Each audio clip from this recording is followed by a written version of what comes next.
Radhe Radhe. In this video, we are going to understand the introduction of practice set 1.1. Okay, so let's start. So we have firstly natural numbers. Okay, so what is natural numbers? So the numbers which starts from 1 and goes up to infinity is known as natural numbers. So all counting numbers are natural numbers. Then we have whole numbers. Whole numbers are nothing but if we include 0, in the set of natural numbers, then we get another set of number which is known as whole numbers. I hope you are understanding what is natural and what is whole number. So the number which starts from 1 and goes up to infinity is known as natural numbers. Whole numbers are nothing but if we include 0 to the set of natural numbers, then we get another set of numbers which is known as whole numbers. Then we have third one, integers. If we include negative and positive, so this is 0, this is 1, 2, 3 and so on up to infinite.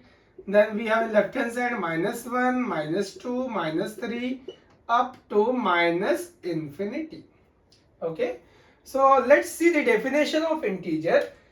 If we include natural numbers, so these are the natural numbers.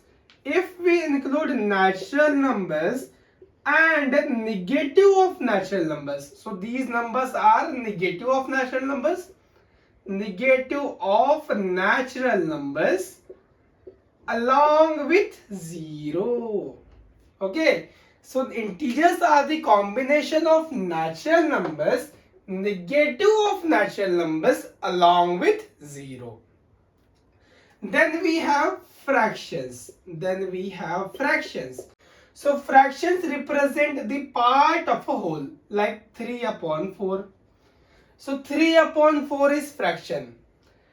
Then what is the difference between a rational number and a fraction?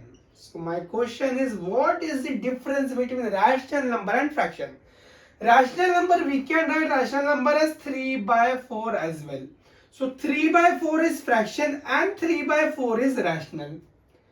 Is there any difference? Yes. Fractions cannot be negative. Whereas rational numbers may be positive, may be negative. Understood? Fractions cannot be negative.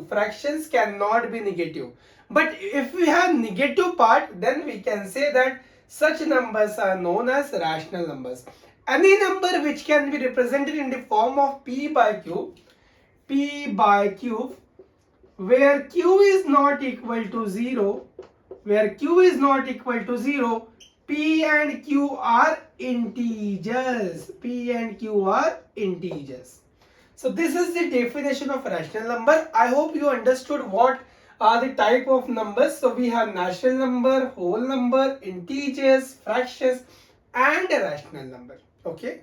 What about irrational number? So number which are not rational are known as irrational numbers.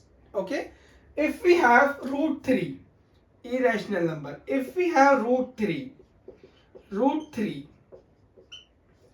so root 3 is irrational number. Why? Because answer of root 3 is non-terminating and non-recurring. I am using some words like non-terminating, non-recurring. It means root 3 cannot be expressed in the form of p by q, where q is not equal to 0 and p and q are integers. See, we can represent root 3 as root 3/1. This is in the form of p by q. Q is not equal to 0. Still it is not rational. Why? Because p and q are not integers. 1 is integer but root 3 is not integer. That is why root 3 is irrational number.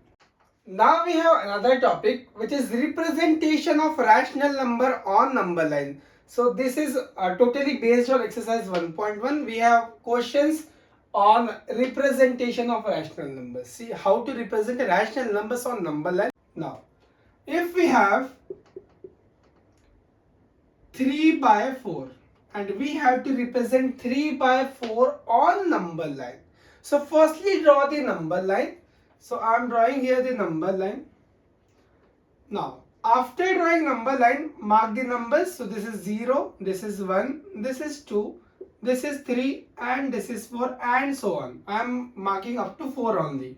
Similarly, this is -1, this is -2, this is -3 and this is -4.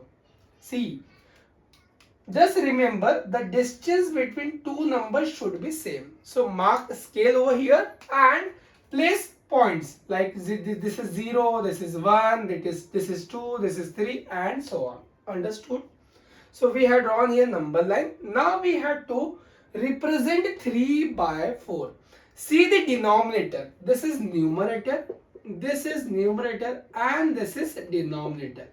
See the 4 and divide number line into 4 equal parts. Understood?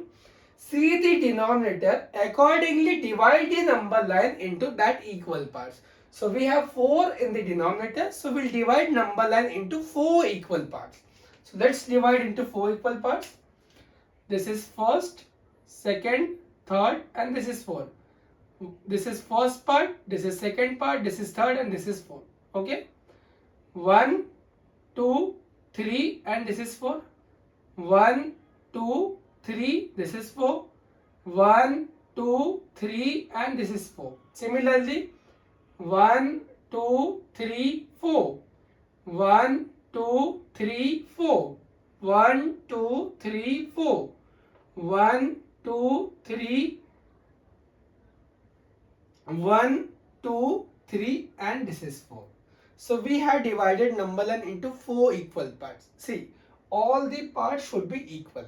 Okay. Now, this is 3 positive and this is 3. So we have to represent third part. After 0, this is first, this is second and this is third. So this is 3 by 4. Understood now? So we have to divide number line into 4 equal parts. Then we have to select the third part. So this is first part, second part, third part, fourth, fifth, sixth, seventh and so on. Similarly, if you want to represent -7 by 4, -7 by 4 will come in left hand side. So this is left hand side now and this is right hand side. 0 is the main point. So this is right hand side. See, we have to represent -7. So we will shift to left hand side. This is first, this is second, this is third, fourth, fifth, sixth and this is 7. So this is -7 by 4. I hope you are getting some points. So this is -7 by 4. Similarly, if you want to represent 6 by 4 or say 9 by 4. 9 by 4 will come to the right hand side because this is positive number.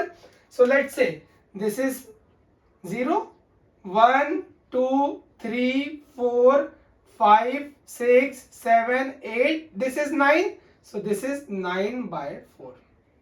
I hope you are getting some points. So if we want to represent any rational number on number line, firstly we have to see the denominator. According to denominator, we have to divide number line into equal parts. So if we have 4, then we'll divide into 4 equal parts. So this is 0 and this is 1. If it is 4 in denominator, then we have to divide into 4 equal parts. So this is 1, 2, 3 and this is 4. If we have denominator 7, then we will divide number line into 7 equal parts. If this is 0 and this is 1, so 1, 2, 3, 4, 5, 6 and this is 7. Understood? Then we will see which number we have to plot. So this is based on exercise 1.1. We'll see practice at 1.1 in upcoming lectures. Thank you so much for watching.